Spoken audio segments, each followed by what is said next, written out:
Salam sejahtera Malaysia, denyut nadi suara rakyat bergema di channel ini. Untuk mendapatkan berita terkini, jangan lupa untuk tekan butang subscribe, like dan share. Malaysia kita punya, cintai Malaysia ku, kita jaga kita. Salam sejahtera Malaysia, denyut nadi suara rakyat bergema di channel ini. Aduh, Ibu Hidin angkat sumpah jadi Perdana Menteri. Di mana tuh dia angkat sumpah? Oke, soalan saya yang pertama, di mana dia angkat sumpah? Mungkin di Istana Kayangan, bukan di Malaysia toh, mungkin di negara Kayangan ataupun di negara Pasir Bedengung, di negara yang tak ada orang, mungkin di planet Pluto. Ada komen baru-baru ini yang saya baca lucu juga, dia kata dia angkat sumpah di tandas Istana Budaya. Di Istana Budaya. Betul, ramai betul orang suka tengok video yang bertajuk Muhyiddin angkat sumpah petang ini. Jadi tak apalah kalau kamu suka sangat dengan itu punya tajuk dan topik. Sekarang saya akan cakap topik dan berulang-ulang saya akan cakap Muhyiddin jadi Perdana Menteri. Muhyiddin jadi Perdana Menteri walaupun dia tak cukup kerusi. Walaupun di dalam parti politik Malaysia dia antara kerusi yang paling sedikit, tapi dia tetap nak juga jadi Perdana Menteri. PAS pula belum tentu untuk mahu dia jadi Perdana Menteri, kerana PAS pun seperti yang kita tahu juga sudah pernah mengutarakan bahawa mereka pun ada calon Perdana Menteri sebenarnya. Okeylah, tak apalah, tidak apalah. Tidak apalah tuan-tuan dan puan-puan. Kalau kamu suka betul Muhyiddin Yassin jadi Perdana Menteri, kita cakaplah, okeylah. Orang kata kalau 40 kali, 50 kali, 80 kali, 90 kali kita cakap benda tu boleh jadi, okey, tak apa. Kita cakap malam ini 200 kali lah kita cakap. 200 kali kita cakap Muhyiddin Yassin jadi Perdana Menteri besok pukul 2 petang dia angkat sumpah di planet Pluto. Di planet Pluto ataupun dia angkat sumpah di mana? Di negara Pasir Bedengung. Okey, sekali lagi, Muhyiddin Yassin angkat sumpah Perdana Menteri di negara yang tidak ada rakyat. Okey, sekali lagi kita isytiharkan. Saya dengan ini mengisytiharkan Perdana Menteri yang baru untuk negara Pasir Bedengung adalah Muhyiddin Yassin. Tapi itu semua tidak akan berlaku lah, tidak akan berlaku apa-apa pun. Dengan ikhlas, dengan rendah hati, saya ingin mendoakan Muhyiddin Yassin, kehidupan dia dalam keadaan yang baik-baik saja, dan kita doakanlah semoga bersatu akan lebih kuat selepas ini, supaya tidak ada lagi wakil rakyat yang tidak lagi mau menyokong Muhyiddin Yassin. 6 orang tu bukan sedikit, 6 orang. Ini menyebabkan Parti Bersatu adalah antara parti yang paling tidak stabil di Malaysia. Antara parti yang tidak stabil juga ialah UMNO lah memang. Tapi yang paling tidak stabil betul-betul adalah Bersatu lah. Sebab kenapa? Pertama, dia hanya mengharap PAS. Kalau PAS tiba-tiba tinggalkan dia, habis, lingkup habis. Kedua, kerana Bersatu ni dia punya ahli memang suka tinggalkan dia. Bukan tinggalkan parti, tapi tinggalkan sokongan, pindah sokongan kepada Anwar Ibrahim. Okey, saya fikir sudah lebih daripada 10-20 kali saya sebut Muhyiddin Yassin Perdana Menteri baru Malaysia. Malaysia pula, minta maaf, saya ulang lagi. Perdana Menteri baru untuk negara Pasir Bedengung. Saya isytiharkan Perdana Menteri yang baru untuk planet Pluto adalah Muhyiddin Yassin. Tahniah diucapkan kepada Muhyiddin Yassin kerana menjadi Perdana Menteri di Pasir Bedengung. Kita jumpa lagi. Jangan lupa tekan butang subscribe, like dan share. Bye-bye. Salam sejahtera Malaysia. Ini paling dahsyat, paling mengejutkan seluruh Malaysia. Tiba-tiba Dun Melaka dicabar. Adakah Dun Melaka akan bubar? Setelah hanya berlaku satu orang saja, Adun daripada UMNO masuk ke PAS, perlukah Dun Dewan Undangan Negeri Melaka untuk dibubar? Kalau ini terjadi memang luar biasa, dan akan ada pilihan raya besar berlaku di negeri Melaka. Tak guna berkokok, Adun Sungai Udang cabar Ketua Menteri untuk segera bubar Dun Melaka. Setujukah Anda? Saya tidak setuju. Takkanlah hanya seorang saja perlu dibubar. Adun Sungai Udang ni pula memang hebat betul lah. Adun Sungai Udang, Dr. Muhammad Alif Yusof mencabar Ketua Menteri Melaka Abdul Rauf Yusof untuk membubarkan Dewan Undangan Negeri Dun. Mengulas kenyataan Abdul Rauf bahawa UMNO Melaka akan merampas semula kerusi Sungai Udang pada pilihan raya umum PRU yang akan datang, Muhammad Alif menggesa dia supaya segera membubarkan Dun dan mengadakan pilihan raya. Saya cabar YB Tanjung Bidara ini, bubar Dun sekarang dan kita lawan. Bubar Dun Negeri Melaka dan kita lawan dalam pilihan raya, dia kata. Tak guna untuk berkokok begini, katanya kepada Malaysia kini. Sabar dulu, Dun Sungai Udang, sabar dulu. Jangan sampai kamu riak takabur. Ingat apa yang berlaku kepada UMNO yang terlalu yakin las kalah teruk. Jangan sampai nanti kalah teruk mau simpan di mana itu muka. Jadi terdahulu Abdul Rauf yang juga pengerusi perhubungan UMNO Melaka menyatakan kesungguhan parti itu untuk mendapatkan semula kerusi Sungai Udang pada pilihan raya akan datang. Dia menyorot kejayaan sebelum ini di 3 lagi kawasan di Dewan Parlimen Tangga Batu, iaitu Kelebang, Paya Rumput dan Pantai Kundor, walaupun tewas di Sungai Udang. Muhammad Alif memenangi kursi Sungai Udang dengan kelebihan hanya 530 undi saja menentang calon BN Muhammad Ali Muhammad. Aku ingatkan Dr. Muhammad Alif ni. Aku ingatkan Dr. Muhammad Alif ni banyaklah sangat dia punya majoriti. Rupanya majoriti dia 530 je pun. Tak kuat mana pun. Nak takabur pun tak payahlah lebih-lebih. Takkanlah satu saja pun sudah perlu untuk bubar. Kalau begitu susahlah. Mengulas lanjut, Muhammad Alif menyifatkan Abdul Rauf tidak faham realiti di Sungai Udang. Dia berkata ia boleh menjejaskan prospek UMNO, bukan saja di Sungai Udang tetapi juga di 3 kerusi lain. Apakah Tanjung Bidara ini tidak mempunyai perisik-perisik di kalangan rakyat, dia kata. Sentimen-sentimen di kalangan rakyat ini, apakah YB Tanjung Bidara ini tak baca dengan teliti, katanya. Bukan, kata Sungai Udang. Silap-silap 3 kerusi yang dipegang itu yang terlingkup termasuk Sungai Udang, katanya. Pada masa ini, BN memegang bilangan kerusi Dun terbesar di Melaka dengan 21 kerusi, diikuti oleh Pakatan Harapan dengan 5 kerusi dan PN dengan 2 kerusi. Temberang juga nih dengan 2 kerusi je pun.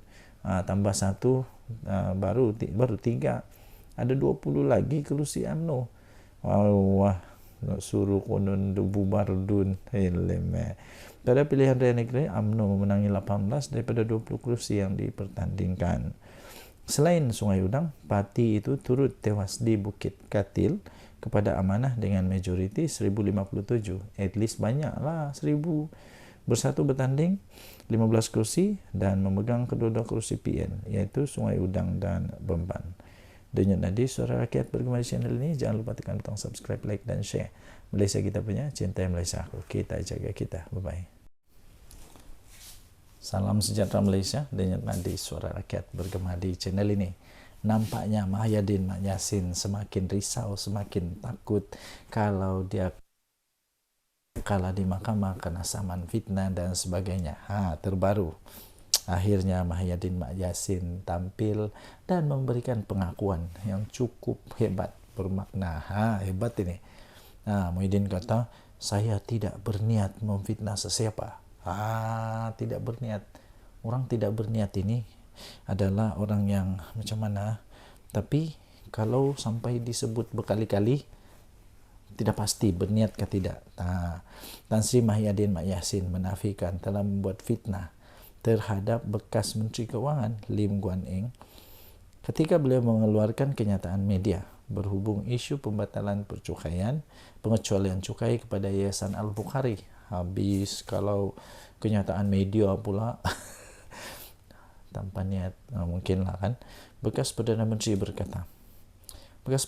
itu berkata beliau hanyalah menjelaskan mengenai rakaman percakapan tambahannya yang diambil oleh Suruhanjaya Pencegahan Rasuah Malaysia pada 9 Mac tahun lalu membabitkan siasatan Jana Wibawa dan yayasan berkenaan.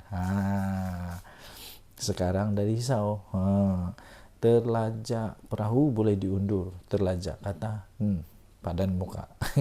Ahli Parlimen Paguh itu berkata, beliau hanyalah menjelaskan kedudukan dan apa yang berlaku pada dirinya, serta tidak mempunyai sebarang niat jahat.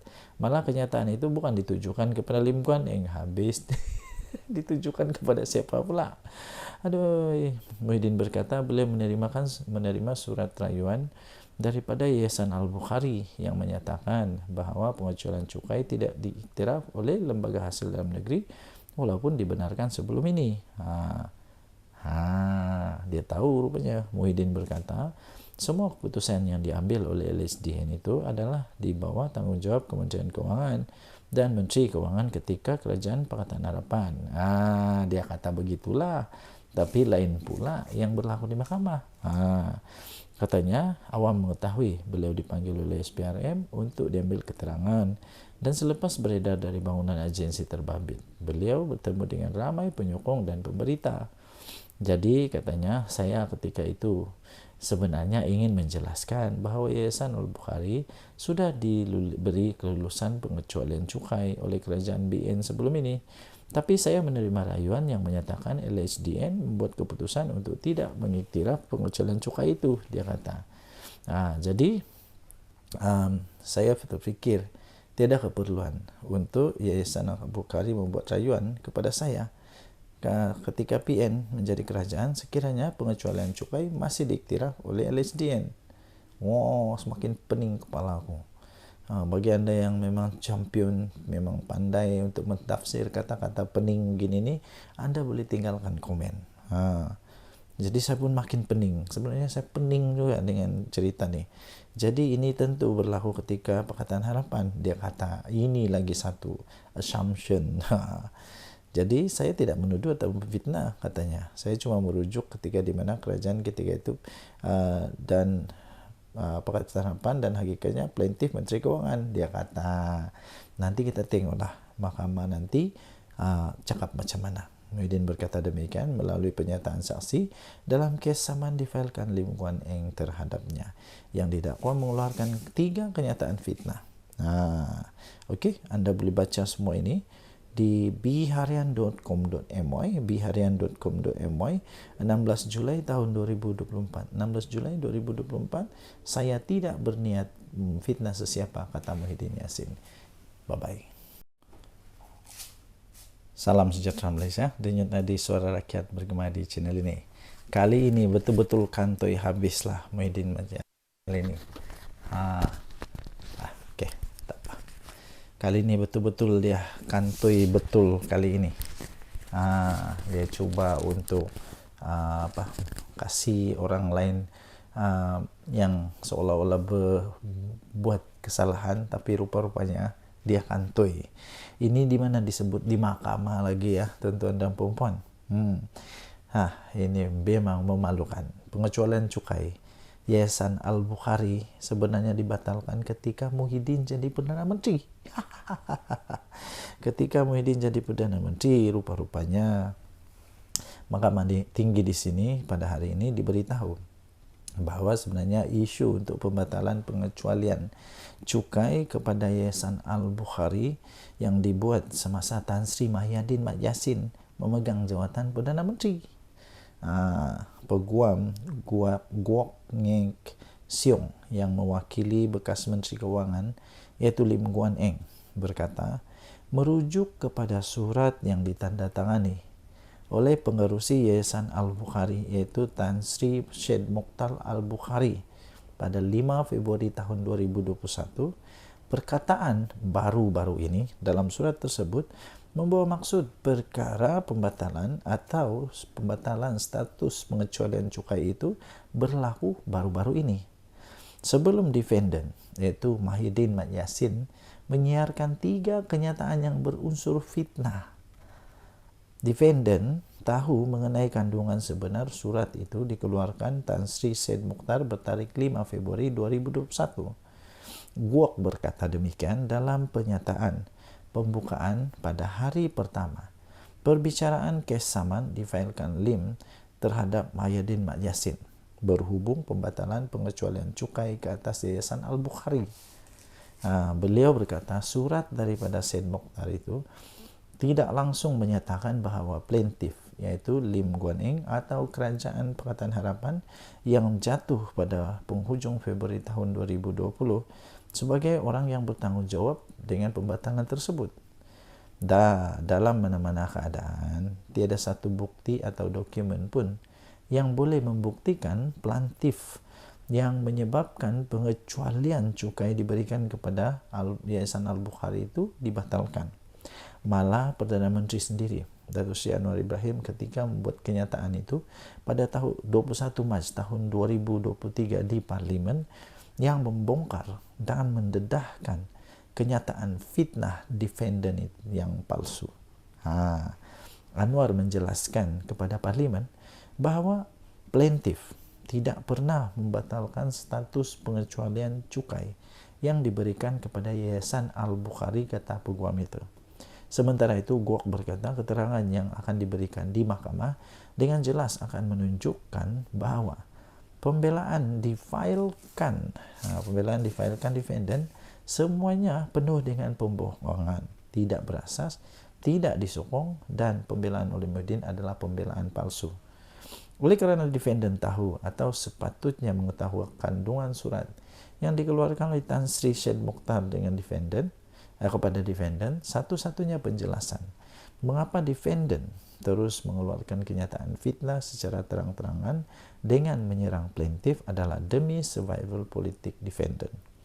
Ini penting bagi defendant kerana defendant ketika itu berhadapan kemungkinan akan didakwa di mahkamah.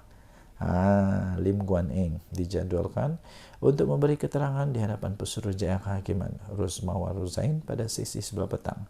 Pada 27 Mac yang lalu, 27 Mac tahun 2023 Lim memfailkan saman terhadap Mahidin Yassin kerana didakwa telah mengeluarkan 3 kenyataan berunsur fitnah di Facebook yang membabitkan Lim Guan Eng berhubung isu pengecualian cukai 9, 11 dan 12 Mac 2023. Laporan itu kemudian diterbitkan beberapa akhbar dan portal berita. Bekas Ketua Menteri Pulau Pinang itu juga mendakwa kenyataan fitnah itu juga bermaksud beliau menyalahgunakan kedudukan dan kuasanya dengan memberi kuasa atau mengarahkan lembaga hasil dalam negeri mengenakan cukai dan penalti ke atas yayasan kebajikan itu, sedangkan mereka tidak sepatutnya dikenakan cukai. Denyut nadi suara rakyat bergema di channel ini. Jangan lupa tekan butang subscribe, like, dan share. Adakah kita akan melihat sekali lagi Mahidin Mat Yassin kena di mahkamah? Kita tengok sejalan. Tinggalkan komen. Bye-bye. Salam sejahtera Malaysia. Denyut nadi suara rakyat bergema di channel ini. Tuan-tuan dan puan-puan yang dihormati sekalian. Berita terkini yang mengejutkan seluruh Malaysia. Pastinya ada seorang adun, bekas adun daripada UMNO, kini memang sudah mengubah haluan, menukar haluan kepada PAS. Tahniahlah kepada PAS. Adakah ini menunjukkan, menandakan bahawa betul, adakah ini betul kabar angin bahawa menyatakan bahawa akan ada lagi daripada UMNO yang akan keluar daripada sokongan kepada Zahid Hamidi dan menyertai Perikatan Nasional? Betulkah selama ini ada kononnya orang-orang 15, 14, 10 ahli MP ke adun daripada UMNO yang bakal masuk kepada Perikatan Nasional? Terbaru. jalani Kamis, sah jadi ahli PAS. No, ahli Dewan Undangan Negeri Adun Rembia Muhammad Jalani Kamis sah menjadi ahli PAS. Penyertaan bekas wakil rakyat UMNO itu telah diumumkan sendiri, oleh Setiausaha Agung PAS Datuk Seri Taqiyuddin Hasan di Parlimen pada hari ini. Kemudian Taqiyuddin berkata, keputusan Jalani untuk memasuki PAS tidak akan menjejaskan kedudukan Adun terbabit kerana Dewan Undangan Negeri Melaka belum lagi menguatkuasakan undang-undang anti lompat parti. Adakah ini akan menunjukkan bahawa Melaka tidak lama lagi akan lebih ramai lagi Adun daripada UMNO masuk ke PAS? Adakah 10 orang, 7 orang atau berurang-urang Adun daripada UMNO yang bakal lompat kepada PAS? Kita tunggu sajalah. Sejak pilihan raya umum ke-15 PRU 15 2022, ketaatan dan kesetiaan Jalani terhadap UMNO dan BN terus dipersoalkan. Betul-betul sekarang dia pindah ke PAS. Dia menyertai perarakan pada proses penamaan calon PAS Parlimen Ketereh di Kelantan. Beliau juga hadir pada majlis pengumuman calon Perikatan Nasional PN bagi pilihan raya kecil Parlimen Pulai dan Dewan Undangan Negeri Dun Simpang Jeram di Bakri Johor.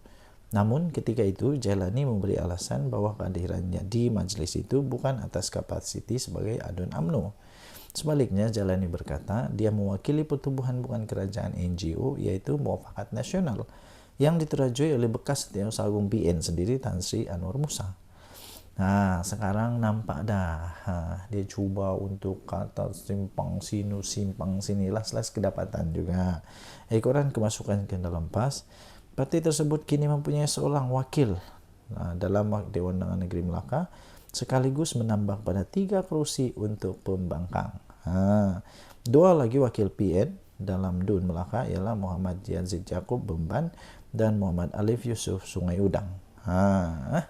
Denyut nadi suara rakyat bergema di channel ini. Adakah anda fikir, pada pendapat anda, adakah anda berfikir bahawa selepas ini akan ada lagi DUN dari ahli Dewan Undangan Negeri daripada UMNO di Melaka akan lompat lagi?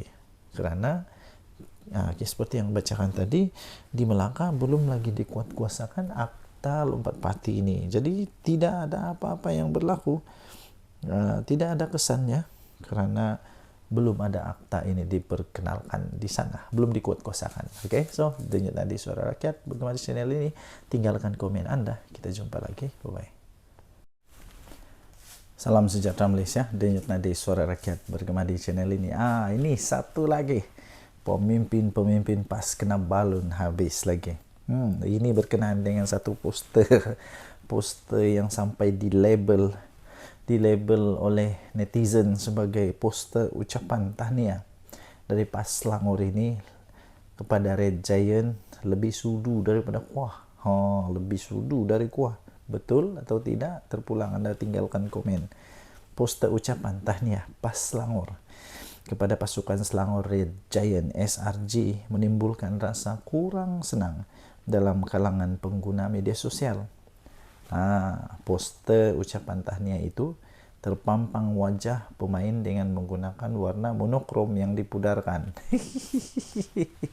Warnanya dipudarkan, monokrom. Itu namanya warna monokrom tu. Tapi lihat gambar pemimpin PAS tu, bukan main lagi, diwarnakan dengan warna jelas tu. Sepatutnya yang kena highlight ialah pemain-pemainnya, pemenang-pemenangnya. Bukan yang di highlight itu pemimpin PAS. Mungkin itu. Poster ucapan tahniah itu terpampang wajah pemain yang dengan menggunakan warna monokrom dan dipudarkan. Sepatutnya itu yang ditonjolkan. Manakala 3 wajah 3 pemimpin PAS negeri yang dilabel lebih sudu daripada kuah itu diletakkan di bahagian bawah dengan warna paling jelas dan terang. Apa benda aja nih? Aduh. Jadi suara kurang senang itu kemudian dia diluahkan oleh segelintir penyokong SRG yang berpendapat wajah pemenang yang sepatutnya perlu lebih menonjol, betul, dan bukan dipudarkan. Nah, ada antara pengguna kemudian membandingkan dengan beberapa poster tahniah yang lebih gempak.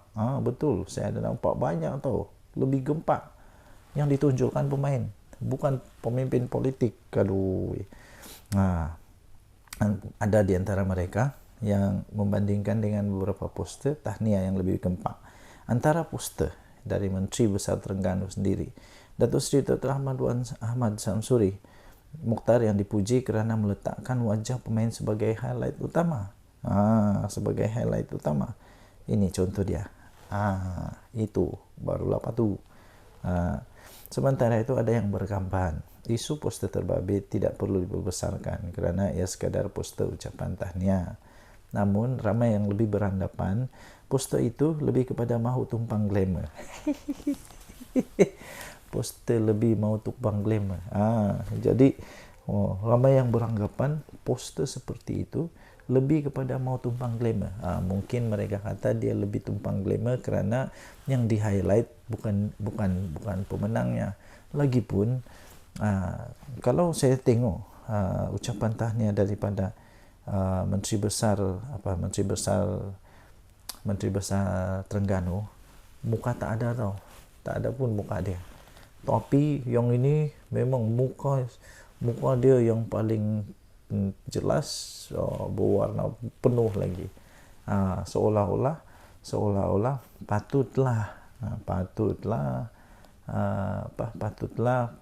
ramai peminat kepada SRJ ini kata mereka mau tumpang glamour saja. Okey, so apa pendapat anda? Anda boleh tinggalkan komen. Denyut Nadi Suara Rakyat bergema di channel ini. Jangan lupa untuk tekan butang subscribe, like dan share. Malaysia kita punya, cintai Malaysia aku, kita jaga kita. Bye-bye. Salam sejahtera Malaysia. Denyut Nadi Suara Rakyat bergema di channel ini. Tuan-tuan dan puan yang dihormati sekalian. Kita tahu sekarang ni ada satulah gerakan disebut sebagai gelombang selamatkan Malaysia. Pertama sekali saya fikir juga, apa sebenarnya yang mau diselamatkan oleh mereka ini? Diselamatkan daripada apa? Dan siapa yang perlu diselamatkan? Siapa yang perlu diselamatkan? Rakyat okey saja. Rakyat okey saja. Tapi yang perlu diselamatkan siapa? Mungkin itu sebabnya timbullah netizen di laman maya yang mempersoalkan sehingga memperolok-olok kena mocking ni, dipermainkan pula gelombang ini. Sampai yang syoknya ni ada dia punya dia punya poster dia bilang gelombang selamatkan anak menantu. Gelombang selamatkan Malaysia diadakan malam kemarin oleh pembangkang tidak mendapat sambutan memberangsangkan dari orang luar.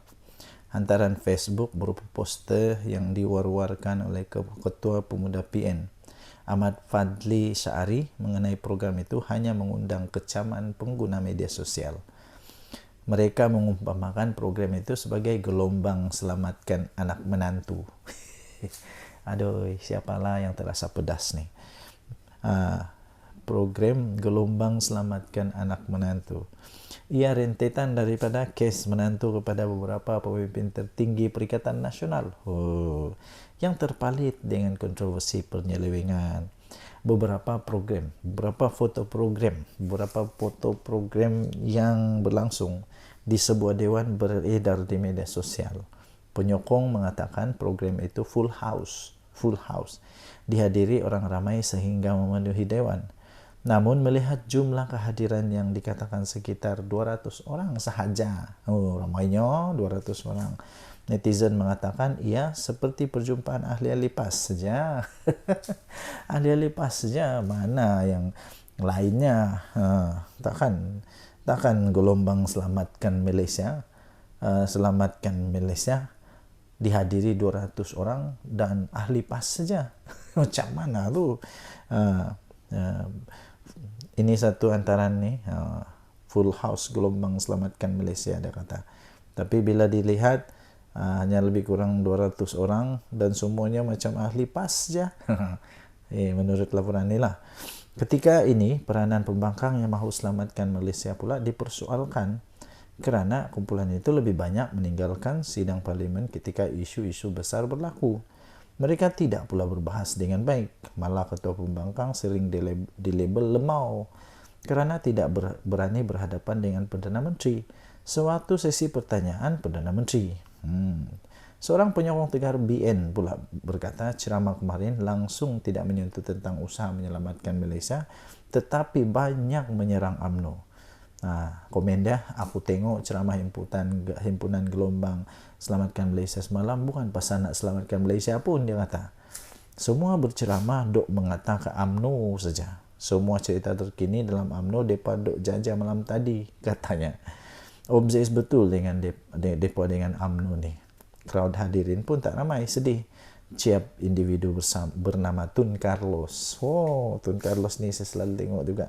Okey, anda boleh lihat laporan ini di harapandaily.com. Gelombang selamatkan Malaysia dipermainkan oleh netizen. Kita jumpa lagi. Bye-bye. Ini betul tepat sekali. Sebelum tu, terima kasih kerana terus bersama dalam channel ini. Bagi anda yang pertama kali, sila tekan butang subscribe, like dan share. Okey. Apa tu? Ada pernah peribahasa cikgu saya dulu ajar. Mengajar etik berenang pertama. Kedua, seperti ketam mengajar ketam yang lain berjalan lurus. Dan paling teruk sebenarnya ialah ada satu istilah cermin rosak. Cermin rosak ni begini. Dia cuba nasihatkan orang lain tapi dia itu lebih teruk. Ada lagi satu. Dia suka sangat menyibuk tentang orang lain. Dia boleh nampak selumbar dekat mata orang lain tapi kayu balak di mata sendiri dia tak sedar tau. Malu tak pastilah. Saya pun tidak pasti. Inilah yang mungkin terjadi kepada Wan Faisal. Wan Faisal yang cuba sembang. Sembang konon nak jadikan KLIA world class. Siap bagi nasihat, tunjuk buku lah, buku ni Sim Kibon ni, dia tunjuk ni KLA supaya KLIA jadi world class. Banyaklah dia, tapi dia tidak ingat sepatutnya kasih nasihat dulu kerajaan di mana-mana yang berlaku lah. Tapi yang dalam kes ini disebut di sini KLIA world class, tapi stesen bas KB macam bengkel saja. Apa hal? Ada gambar tu tahu. Ahli parlimen macam Wan Ahmad Faisal, Wan Ahmad Kamal menjadi bahan sindiran ramai selepas beliau cubalah mengajar kerajaan sekarang ini bagaimana untuk menjadikan lapangan terbang antarabangsa KLIA bertaraf dunia. Bertaraf dunia. Tapi dia lupa. Beliau ketika sidang Dewan Rakyat baru-baru ini membawa buku biografi mendiang Sim Kibon. Bapa kepada kejayaan lapangan terbang Changi, meminta kerajaan belajar daripada usaha mendiang. Katanya resepi untuk menjayakan lapangan terbang terkenal itu bukan di atas tangan GIP atau BlackRock. Iyalah, betul lah. Tapi menggunakan pengalaman dan kepakaran sendiri. Saranan itu ibarat menyerang diri sendiri pula. Malu. Apabila ramai terus mempersoalkan apalah yang sudah dia lakukan untuk membangun stesen bas di Kota Baru. Tempat sendiri. Terminal bas sementara itu sehingga kini masih digunakan walaupun kekurangan berbagai kemudahan menyebabkan lokasi tersebut dianggap antara lokasi pengangkutan awam yang ketinggalan zaman.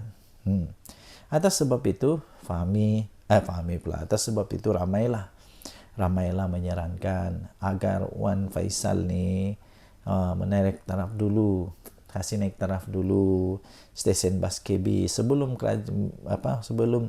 berani untuk mengajar kerajaan naik taraf KLIA. Lama. Antara komen yang siok saya baca ni.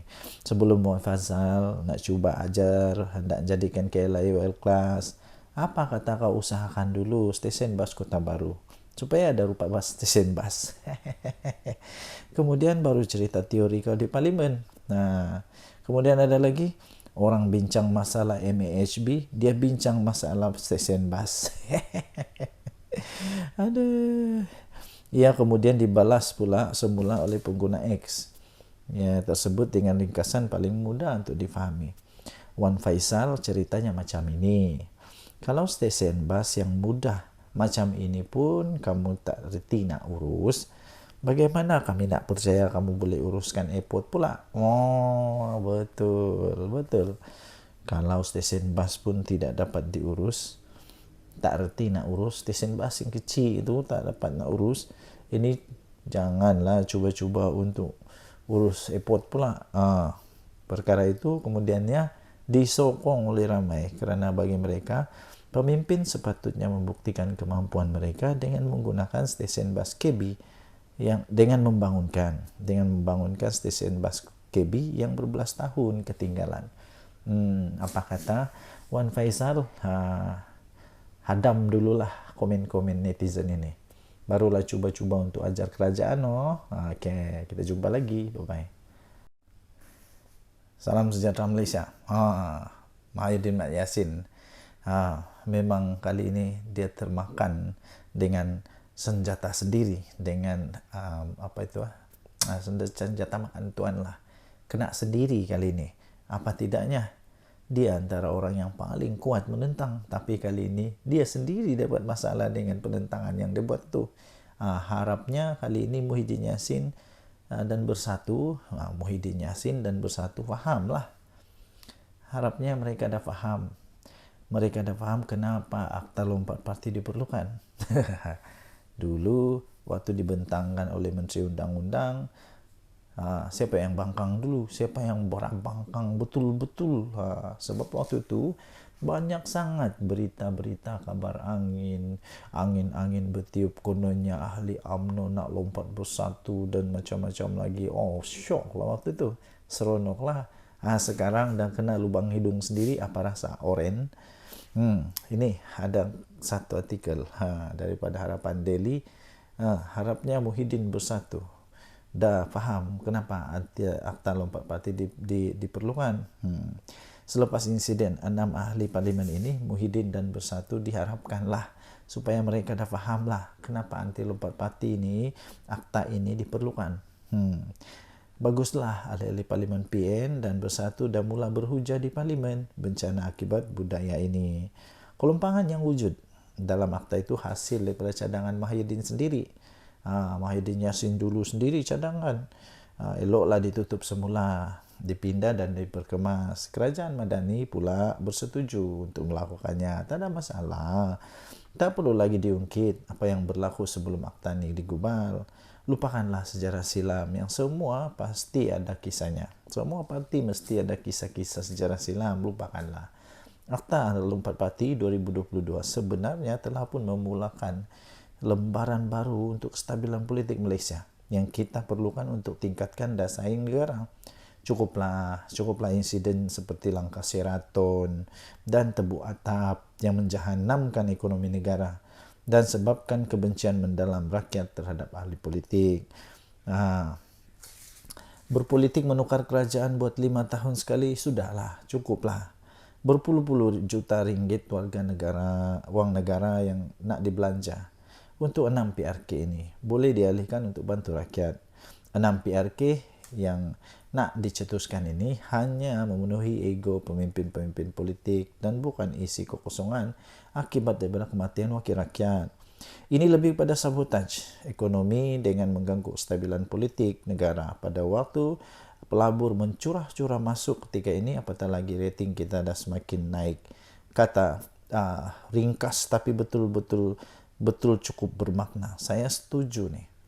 Cukuplah, sudahlah. Harapnya selepas ni Muhyiddin Yassin dan Bersatu fahamlah. Hidup ini macam roda. Kadang-kadang kau di atas, kau tidak mau yakin sangat. Nanti bila sudah masanya, bila sendiri terkena, macam-macam lah. Lepas tu cerita lain, buat lain cerita lain. Bila terangkan kepada orang lain, lain ceritanya. Seolah-olah semua salah orang. Yang sebenarnya siapa yang bersalah. Okey, tinggalkan komen anda. Jenutnya di Suara Rakyat bergema di channel ini. Jangan lupa untuk tekan butang subscribe, like dan share. Malaysia kita punya, cintai Malaysiaku, kita jaga kita. Mari kita jaga sama-sama negara kita supaya aman, damai, harmoni, dan terus diberkati oleh Tuhan. Kita jumpa lagi. Bye-bye. Salam sejahtera Malaysia, denyut nadi suara rakyat bergema di channel ini. Nampaknya video-video saya yang saya beri tajuk Muhyiddin,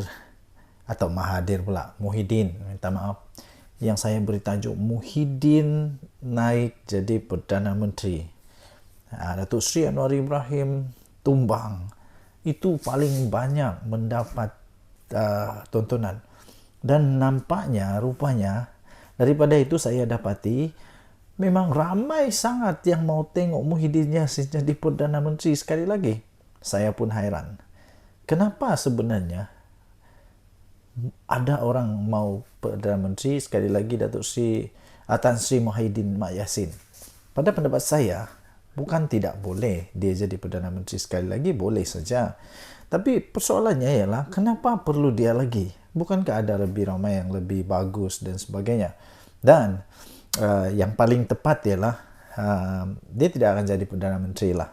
Dia tidak akan jadi Perdana Menteri untuk kali kedua dalam masa yang singkat-singkat ini, tidak.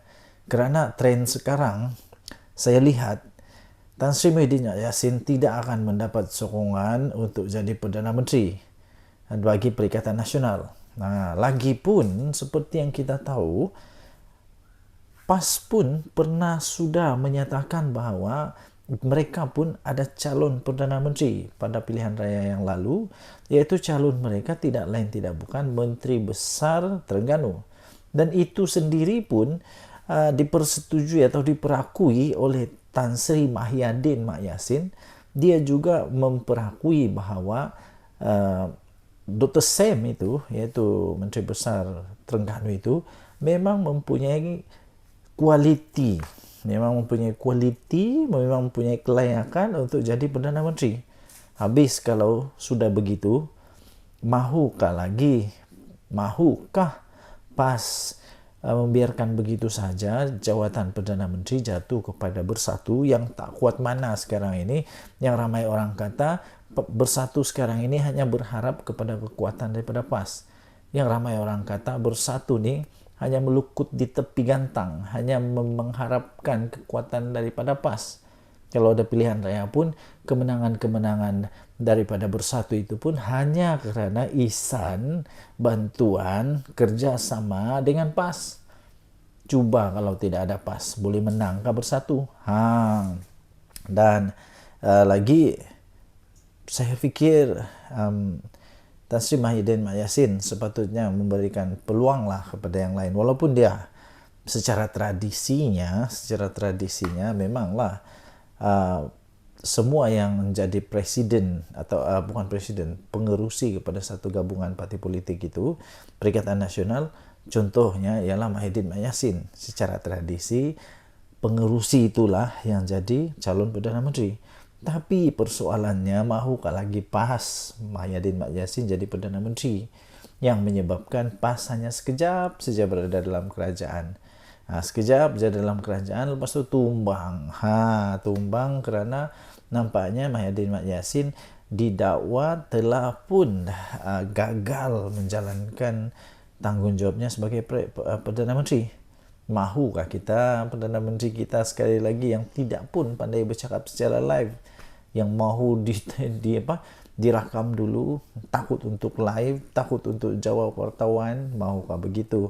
Itu soalan-soalan yang kita boleh pertanyakan. Apapun sebenarnya, kalau memang Muhyiddin Yassin jadi Perdana Menteri sekali lagi, itu bagus, tidak ada masalah. Yang penting pastikan kali ini kerajaan yang betul-betul nanti ni betul-betul yang bagus lah. Tidak ada lagi sakau menyakau sampai anak menantu yang lari ke luar negara tidak berani balik Malaysia. Jangan ada macam itu lagi. Berhentikanlah perkara-perkara begitu. Okey, denyut nadi suara rakyat bergema di channel ini. Jangan lupa tekan butang subscribe, like dan share. Bye-bye.